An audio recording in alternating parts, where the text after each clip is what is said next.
નમસ્કાર ખેડૂત મિત્રો, અવારનવાર પ્રશ્ન આવતો હોય ખેડૂત મિત્રોનો કે અમે શા માટે જૈવિક ખાતરોનો ઉપયોગ કરીએ, તેનો ઉપયોગથી શું ફાયદા છે, તો આજે આપણે એના વિશે જાણીએ.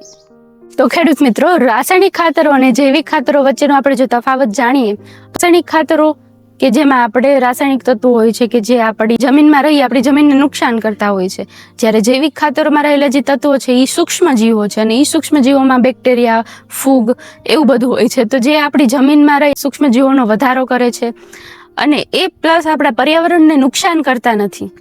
તો આ રીતે જોઈએ રાસાયણિક ખાતરો તો કે એ જમીનમાં સ્ટિક થઈ જાય છે, જમીનને નબળી બનાવે છે, જમીનમાં ખારાશ વધારે છે, બરછડ બનાવે છે, સૂકી બનાવે છે. જ્યારે આપણે જૈવિક ખાતરો છે એમ જૈવિક ખાતરો સૂક્ષ્મજીવોના કારણે જે ઓર્ગેનિક મેટર વધારે છે અને સાથે સાથે જે પોષક તત્વોની લભ્યતા વધારે છે.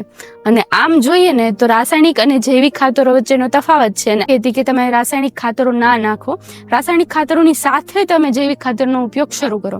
હાલ ઘણા ખેડૂત મિત્રો ઉપયોગ કરે જ છે અને તેમને સારું પરિણામ મળે જ છે અને એમની જમીન પણ સારી થાય છે. તો એમ કહું છું કે ખેડૂત મિત્રો, તમે જે રાસાયણિક ખાતરો નાખો છો કે જેમાં રહેલો NPK, નાઇટ્રોજન, ફોસ્ફરસ અને પોટાશ કે જેની લભ્યતા વધારે અને લભ્યતા વધવાના કારણે જે આપણા પ્લાન્ટ છે, જે આપણો પાક છે તે મૂળ દ્વારા આરામથી શોષી શકે છે, જેના કારણે આપણો પાકનો પૂરતો વિકાસ થાય છે. તો એ માટે હું તમને એવું કહેવા માંગુ છું, તમે જૈવિક ખાતરો નાખો કે જેના કારણે જો તમે એક્ઝામ્પલમાં તમે એઝેટોબેક્ટર જે બેક્ટેરિયા છે એ નાખો છો તો તેના કારણે હવામાંનો નાઇટ્રોજન જમીનમાં આવે છે અને જમીનમાં સ્થાપન થાય છે.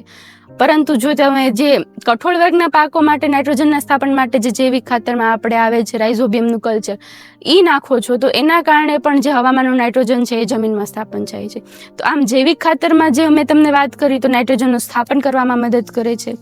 અને હવે બીજી જો ફોસ્ફરસ માટે વાત કરું તો જે PSBનું આવે છે ફોસ્ફેટ સોલ્યુલાઇઝિંગ બેક્ટેરિયા, આ બેક્ટેરિયા જે આપણે જમીનમાં છે રાસાયણિક ખાતરોમાંનો જે ફોસ્ફેટ છે જે જમીનમાં છે, જમીનમાં હોવા છતાં પણ પ્લાન્ટ પૂરેપૂરો લઈ શકતો નથી, તો એના માટે જે આ બેક્ટેરિયા છે એ મદદરૂપ થાય છે. એ બેક્ટેરિયા જમીનમાંથી ફોસ્ફેટને અદ્રાવ્યમાંથી દ્રાવ્ય સ્વરૂપમાં ફેરવે છે કે જેના કારણે પ્લાન્ટના મૂળ આરામથી તે પોષક તત્વ લઈ શકે છે.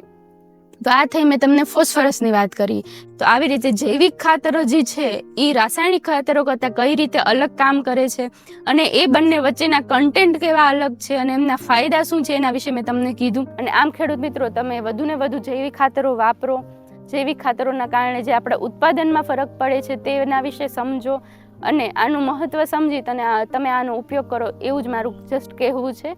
તો જો તમને આ માહિતી સારી લાગી હોય અને વધુને વધુ આ માહિતીને વધુ ખેડૂતો સુધી પહોંચાડો કે જેના કારણે એમને પણ જૈવિક ખાતરોનું મહત્વ સમજાય અને તમે અમારી જોડે જોડાઈ રહો અને અમારી ચેનલને પણ સબસ્ક્રાઈબ કરો. અને જો તમને આ બધી બાબતે કંઈ વધુ પ્રશ્ન હોય તો તમે અમારા ફોન નંબર 9875588599 પર સંપર્ક કરી વધુ માહિતી મેળવી શકો છો.